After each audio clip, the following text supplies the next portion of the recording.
klarifikasi dulu atau gimana? Ya tentunya begini, ini kan Mbak Lia mau cerai, mengajukan gugat cerai. Sudah kita siapkan dokumen-dokumen gugatannya, tapi kemudian kita harus konsultasi. Selalu ada konseling dulu nih di dalam nih, tentunya kita siapkan. Kalau pendaftarannya kan bisa langsung, bisa e-court ya, tapi yang paling penting adalah konseling dengan panitra ya, jadi itu dia. Nah, kita agendanya adalah konseling kan ini, siapa tahu langsung masukin gugatan juga bisa juga. Alasannya gugat cerai apa? Gugat cerai alasannya begini ya, jadi kita terbuka ya. Ini ada persoalan krusial yang terjadi di wilayah suaminya Mbak Lia ini. Siapa namanya suaminya? Munawir Najib. Panggilannya Buta. Nah, Buta ini dia kepala cabang di Bank BRI. Kepala cabang di Bank BRI cabang Tondano Manado di Sulawesi Utara. Dia ini kena judi online. Jadi uang Bank BRI ini dipakai 27 miliar buat main begitu ya. Buat main judi online. Jadi dia memakai ini Mbak Lia nggak kebagian ya, atau memang tidak tahu sama sekali, dan memang jadi nggak ada uangnya ke wilayah Mbak Lia ini kan. Nah, ditambah di kejaksaan, jadi uang Bank BRI dari cabang Sulawesi Utara itu dipakai senilai 27 miliar untuk main judi slot. Ya, Bank BRI juga udah investigasi ini permainan judi slot ini karena uangnya langsung dari bank ke bandar. Nah, persoalannya yang paling berat adalah Bank BRI kebobolan. Ya, ini Bank BRI kebobolan senilai 27 miliar dan mereka diam-diam saja ini kan. Nah, ini apakah sistem banknya ini rusak atau apa kita nggak tahu. Yang jelas bobol nih banknya nih. Nah, tapi Bang, saya potong dulu Bang. Ini kan bukannya soal Bank BRI-nya. Iya. Nah, lianya Iya. gimana? Nah, lianya ini ada kaitannya dengan ini. Iya. Karena jangan sampai Mbak Lia ini terseret secara pidana, yaitu karena dia nggak pernah terima uang dari mana-mana gitu, dan nggak tahu juga persoalannya. Ini kan karena dia suami istri. Setiap apa yang diambil oleh suami bisa jadi ngerembet ke istri kan. Dan ini karena dilakukan tanpa sepengetahuan dari Mbak Lia, ini berbahaya. Jadi ada aspek di mana pengamanan secara pidana juga Mbak Lia. Kemudian ya sudah, ini kan ditahan oleh kejaksaan dari Sulawesi Utara ya, sehingga ya Mbak Lia bisa cerai karena kemungkinan juga dia ini ditahan bisa lama nih, karena bisa money laundering, bisa pembobolan uang bank kan begitu kan, ini bisa lama ini. Makanya supaya terhindar dari rembetan pidana, dan kemudian kan kebetulan sudah dicek oleh bank ternyata nggak ada uang yang ngalir ke Mbak Lia, jadi ya sudah, ini sangat menyakitkan hati lah, ini bagian dari perasaan sakit hati sehingga Mbak Lia ini akhirnya menggugat cerai. Jadi dia jadi selama ada masalah ini Lia udah pernah dipanggil diperiksa sama polisi? Belum sih, karena pertama kali lihat kan 2 Desember. Terus malam itu besoknya ya terus langsung minta ketemu sama kepala pimpinannya di sana kan. Karena Lia mau memastikan apakah ini benar, karena uang sebanyak itu kayak nggak masuk akal kalau pakai begitu mudahnya dipakai gitu kan. Tapi pimpinannya memang sudah memastikan, dan saya bilang saya siap diperiksa 24 jam setiap hari, saya siap bahwa saya nggak tahu apa-apa, dan bisa dibuka rekening koran saya di semua bank. Saya mengizinkan berapa saldo saya dan berapa uang terbanyak yang saya terima selama ini, itu untuk memastikan saya untuk kedepannya melangkah. Karena kalau saya tidak begitu, saya harus nunggu panggilan dan pemeriksaan segala macam, jadi saya harus bergerak sendiri. Makanya saya langsung ketemu sama pimpinan beliau untuk menjelaskan bahwa saya benar-benar tidak tahu menahu masalah ini dan amat sangat terpukul lah. Selain sebagai istri, saya bisa kecolongan sebanyak ini tuh shock. Tapi malah berarti tidak ada keterbukaan dari suami. Sebenarnya kalau masalah ini tuh sebelum nikah mungkin ada kalau bisa googling di YouTube tuh ada 7 tahun yang lalu tuh sebelum nikah tuh pernah juga kejadian. Tapi kan saya bilang ya udah kita nggak usah nikah, nanti kalau nikah saya takut punya suami begitu gitu kan. Akhirnya enggak, itu kan setiap orang kan bisa berubah. Jadi ya saya percaya sekali 2 kali, ternyata yang terakhir kali ini itu yang saya tahu ya. Sebelum-sebelumnya saya nggak tahu, mungkin pimpinan beliau yang lebih tahu berapa kali, karena kan transaksi itu pasti ada ya Pak ya. Yeah. Jika transaksi itu masih ada. Jadi yang aku tahu ya 3-4 kali ini tuh berarti memang sudah tidak ada niat untuk merubah karena lebih banyak. Maret itu uang program hamil pun itu sudah dia pakai, jadi saya sudah memaafkan. Karena aku pikir ya berarti memang belum jodohnya kita punya anak ya, karena uang pun sampai dia pakai dan dia nangis-nangis, dia sujud-sujud, saya sudah Pakai maaf. buat apa nih, Bang? Pakai buat judi online, dia baru ngaku, dia nangis-nangis minta maaf. Saya nggak marah, demi Allah, bisa ditanya lagi dia ke sana, saya nggak marah, saya cuma kok bisa, masya Allah kok bisa gitu aja, tapi ya sudahlah, saya nggak mau ribet masalah uang. Toh kalau bukan hak kita juga ya mau diapa gitu kan. Tapi ini yang masalah lagi baru Maret, Desember kejadian lagi gitu kan. Berarti memang tangisannya, minta maafnya, tobatnya tuh bohong. Berarti dia bohong karena jalan berapa bulan dia bisa ngelakuin lagi gitu kan. Ya sudah berarti memang Ngelakuin apa, Mbak Lia? Ngelakuin apa? Judi online. Jadi online. Berarti penggugatan ini menjadi apa puncak dari Lia sendiri Karena atas kesabaran. selama dari Maret itu juga saya tinggal bersama tapi kita tidak berhubungan badan juga enggak. Jadi mungkin pikirannya sudah ke situ kan. Itu pun bisa jadi Pikirannya kemana, Mbak Lia? judi online. Ngomong deh. Lia. Aku Dia ngomongnya udah tuh ini, kayak trauma. Dia udah ngomong sama suami mau gugat cerai. Sudah. Udah apa? Responnya gimana? Tapi sebelum saya ngomong itu dia karena emang kesepakatan dari awal dulu memang kalau kejadian lagi saya pasti gugat cerai gitu.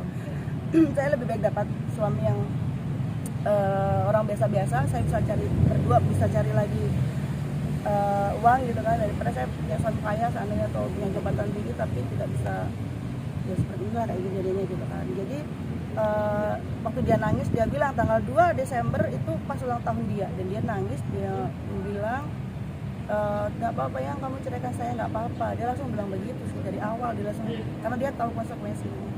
Ini udah yang berapa kali Mantap sangat. kejadian ini? Yang Cerai. ditahu ya 3 kali. Apa kenapa? Mau cerai ini udah berapa kali? Baru mau Kalau cerai. mau cerai ini baru. Yang 3 kali itu Mbak Maret, Desember. Yang 3 kali itu kan dia ngelakuin kesalahan ngaku. Iya. Ngaku ke saya, dan saya kasih kesempatan ke Dia bukan Pertama, selingkuh kedua. nih, Ya. bukan tipe selingkuh nih. Suami bagus sebenarnya kalau dari sisi apa? kita pun nggak pernah berantem. Hubungan cinta ya. Tapi kalau hubungannya ini kan nggak cuma cinta ya, tapi macam-macam. Salah satu macam yang bikin rusak itu ya dia suka main judi online.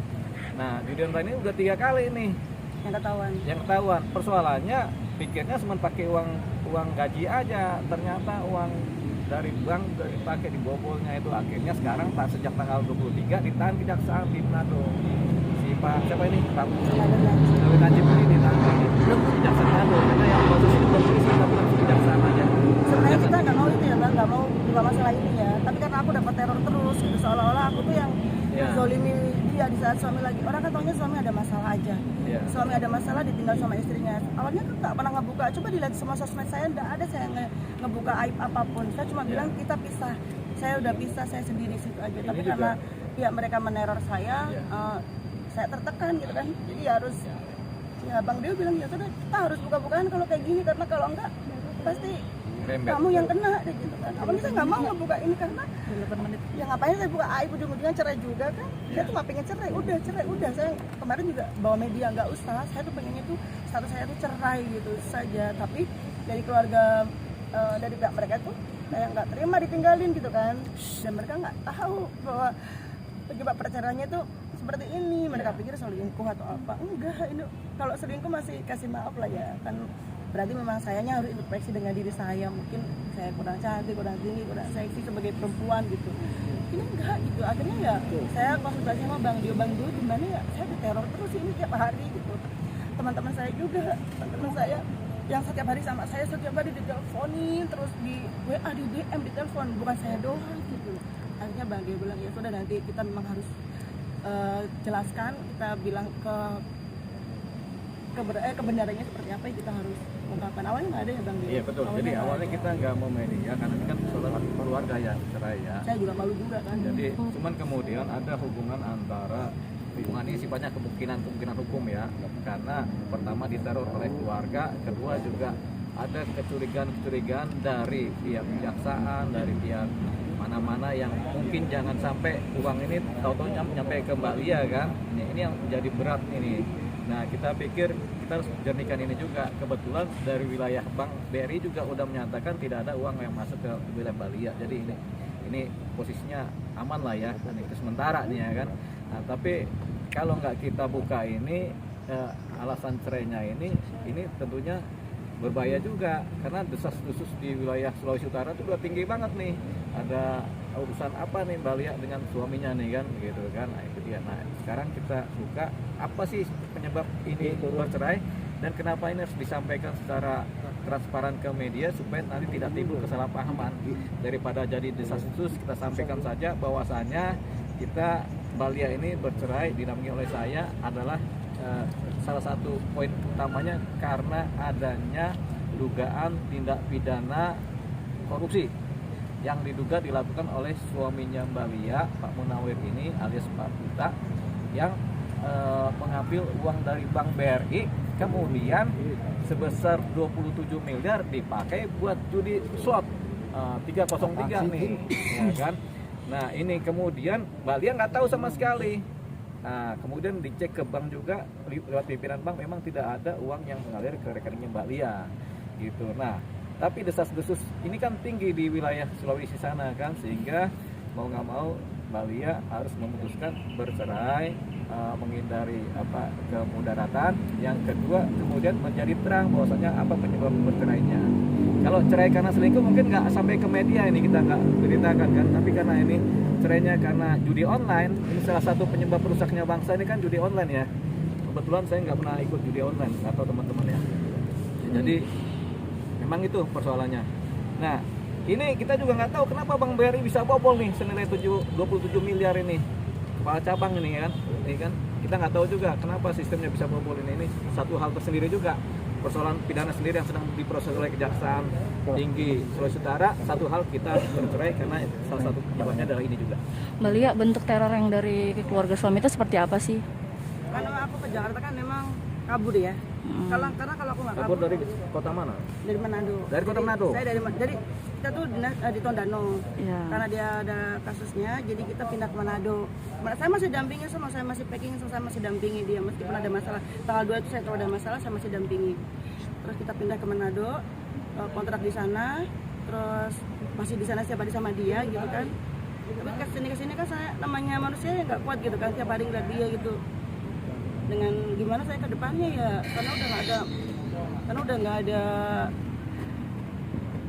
tabungan sama sekali kan, dan nggak terus berjalan gitu kan, hidup baru terus berjalan. Saya mau gimana gitu, saya bilang sama dia, tapi dia belum boleh saya pergi gitu kan. Jadi saya minggat lah bahasa kasarnya kan, saya minggat ke Jakarta tuh nggak bawa apa-apa.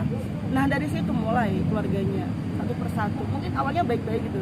Saya cuma bilang gini, tolong jangan ganggu saya dulu saat ini, karena saya pengen fokus dulu gitu loh, fokus ke diri saya harus ngapain di Jakarta, bagaimana saya bertahan hidup di Jakarta, karena tuh aset semua udah nggak ada, akan disita kan, pasti akan disita, dan uang di ATM pun udah nggak ada sama sekali. Jadi tapi mereka kayak nggak terima gitu, terus setiap hari WA telepon, dan itu nggak ke saya aja, jadi kayak lu tuh jangan keluar di luar, lu tuh suami lu itu di sana itu kasihan, gak gini. Kasihan apa? Saya bilang gitu. Setiap hari masih video call saya pakai nomor handphonenya sipir kok. Dan itu pun ibu saya masih berkomunikasi baik. Di sini anak yang makan 3 kali sehari, dia bilang seperti itu sama saya video call. Seperti nggak ada penyesalan. Saya bukan bilang dia nggak menyesal ya, tapi dengan dia ngomongnya begitu mungkin dia untuk menghibur dirinya sendiri gitu. Tapi dia nggak mikir, saya mau apa, lu di Jakarta ngapain, yang lu di Jakarta makan apa, setidaknya tanyakan itu kayak ke saya gitu. Karena mungkin dia pikir ya, dan terakhir saya jual handphone pun saya bagi sama dia. Saya kirim ke sipir di sana, saya kirim ke koperasi ya di sana ya. Iya. Ya saya kirim, terakhir itu saya kasih itu pertama 1 juta, saya kirim lagi 7 juta, saya jual handphone 14 plus, saya bagi 2 sama dia. Sampai teman-teman saya bilang, ngapain masih dibagi? Saya masih mikirin dia, karena kita 7 tahun bersama gitu loh, nggak yang langsung bermusuhan. Saya nggak mau, nggak bermusuhan gitu. Tapi karena keluarganya seperti itu sama saya satu persatu, saya bilang sama dia, bilang sama kakak kamu, bilang sama keluarga kamu, tolong jangan hubungi saya, dan kamu juga mulai hari ini saya sudah transfer 7 juta, jangan hubungi saya lagi. Saya nggak ngeblok, demi Allah saya nggak pernah ngeblok. Kalau tuh dia masih WA, ada dia WA sama saya. Terakhir dia tanya apa sudah digugat, dia beli nomor baru, dia beli handphone baru, di dalam sana itu dia seperti layaknya biasa. Bukannya saya pikir kalau orang di dalam tahanan itu kayak nangis terus gitu, karena saya aja yang di sini ini ketemu Bang Dewa tadi di rumah, saya masih mikir gitu ya, ternyata di sana tuh nggak seserem yang saya bayangkan di dalam tahanan itu. Ternyata bisa buktinya bisa mau olahraga, bisa main beli handphone baru, bisa nomor baru kan, kayak iya. Jadi terus saya bilang sama keluarganya, siapa bilang dia di sana, siapa bilang kalau dia di sana nggak ngapa-ngapain, dia masih main sosmed, masih pantau story saya screenshot semuanya. Berapa lama sih dari kapan masuknya? 23 Desember Terakhir komunikasi lewat WA sama suami kapan, Mbak? terakhir komunikasi. Sebenarnya dia masih komunikasi saya mungkin seminggu yang lalu, tapi saya nggak balas lagi karena saya udah terakhir ngasih saya kasih dia 7 juta. Saya langsung bilang, tolong mulai hari ini jangan telepon saya, jangan WA saya, karena keluarga kamu kayak udah nyebarin bendera perang gitu kata saya. Jadi saya mendingan gak ada komunikasi sama sekali. Artinya Mbak Lia? meneror itu keluarganya ya, Iya. bukan orang. Dianya enggak, dianya tuh orangnya kayak pasrah, udah pasrah. Dianya tuh orangnya kayak dia yang maafin saya gitu. Tapi keluarganya aja yang setiap hari tuh DM Instagram, terus nelpon teman-teman saya juga yang bikin saya bingung tuh, kenapa ke teman-teman saya semuanya dia pun nelponin gitu. Karena nggak ngaruh, ini kan masalah saya dan suami saya gitu. Kenapa harus teman-teman saya semua di teror, kasih tahu itu ya gini bilang aja gini. Kenapa gitu? Ya ini persoalannya kan suami istri nih kan lebih perasaannya ya. Kita ngeliat hukumnya. Kalau suami saya enggak, kalau suami malah enggak, karena dia udah pasrah ya banyak. Iya. Tuh dia udah nyerah apa aja yang mau saya lakukan, dia udah Ya, ada terserah saya. pertanyaan lain. Mbak Lia, Mbak. butuh pertimbangan berapa lama sih akhirnya memutuskan untuk memasukkan gugatan ini? Maksudnya untuk bercerai. Langsung hari itu pas saya tahu, karena ini bukannya sekali 2 kali. Jadi pas ketahuan ya langsung saya pasti saya cerai, tapi saya nggak langsung pergi, saya masih temenin dia semampu saya. Ternyata tanggal 15 Desember saya udah nggak kuat, saya kabur langsung beli tiket di bandara ke Jakarta dengan 1,4 jam. Hanya ingin gugat cerai atau ada gugatan lain? Gugat cerai aja. Harta gono. Nggak ada harta gonok ini ya. Karena kan dipastikan harta gonok ini nggak ada karena hartanya pasti disita sama kejaksaan. Mbak. Tapi suami udah tahu perihal gugatan ini, Kak? Kalau digugat tahu, tapi dia maksudnya kapan digugatnya, saya kan masih konsultasi sama Bang Dio dan bisanya Bang Dio hari ini untuk ngelengkapin surat-surat karena harus bikin surat domisili dan lain-lain kemarin ya Bang. Dan memang karena lari dari Manado ke Jakarta kan harus ada tinggal di Jakarta kan. Nah, makanya kita lihat tinggal di mana. Oh udah bikin domisili di mana, di daerah Jakarta Selatan sini kan, di Tebet. Ya Tebet kan masuk wilayah Jakarta Selatan. Tentunya kita coba konsultasi karena ini istri ini kan ada di Jakarta Selatan, berarti kan gugatannya melalui Pengadilan Agama Jakarta Selatan di tempat istri tinggal atau domisili. Mbak Lia, ada anak gak sih dari pernikahan ini? Alhamdulillah. Belum ada. Alhamdulillah dong.